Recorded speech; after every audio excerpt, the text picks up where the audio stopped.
Toplum TV işi üzrə növbəti məhkəmə prosesində hakim şahid qismində dindirilən şəxsi müdafiə edib. Aprelin 27-sində Bakı Ağır Cinayətlər Məhkəməsində baş tutan iclas şahidlərin dindirilməsi ilə davam edib.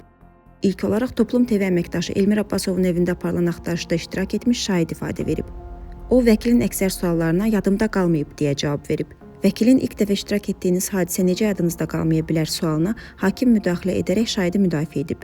Şahid daha sonra evdən 3000 avroya yaxın pul tapıldığını iddia edib. Elmir Abbasov isə həmin vəsaitin ona aid olmadığını bildirib. Daha sonra təqsirləndirilən şəxslər bir sıra vəsatətlər qaldırıblar. Demokratik Təşəbbüslər İnstitutunun əməkdaşı İlkin Əmrahov evində tapıldığı iddia olunan pulun sübutlar siyahısından çıxarılmasını istəyib və həbsinin qeyri-legitim olduğunu bildirib. Jurnalist Fərid İsmailov isə Medianın İnkişafı Agentliyinin direktoru Əhməd İsmailovun məhkəməyə çağırılmasını tələb edib. Sitat: deyirsiniz, cinayətkar qrupun jurnalisti olmuşam. Əhməd İsmailov gəlsin, desin, qaçaqmalçılığı təbliğ etmişəm ya göstərmişəm. Təqsirləndirilən şəxslərdən Toplum TV-nin həm təsisçisi, media eksperti Ələsgər Məmmədli isə səhhətindəki problemlərlə bağlı ev dustaqlığına buraxılmasını istəyib. O bildirib ki, təcridxanada lazımi tibbi xidmət yoxdur. Sitat: bəzən 24-36 saat fasiləsiz baş ağrılarım olur. Xəstəliyim qarşısı alınmaz nöqtəyə çatmadan müalicəsi ilə məşğul olmaq istəyirəm.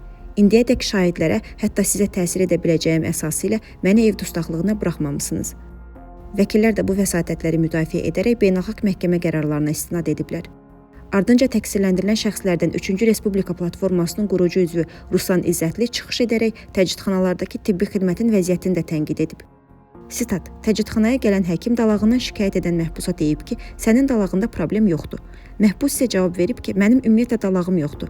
Bu həkimlər 600-700 manata işləyirlər. Hansı savadlı həkim bu maaşa işləyər?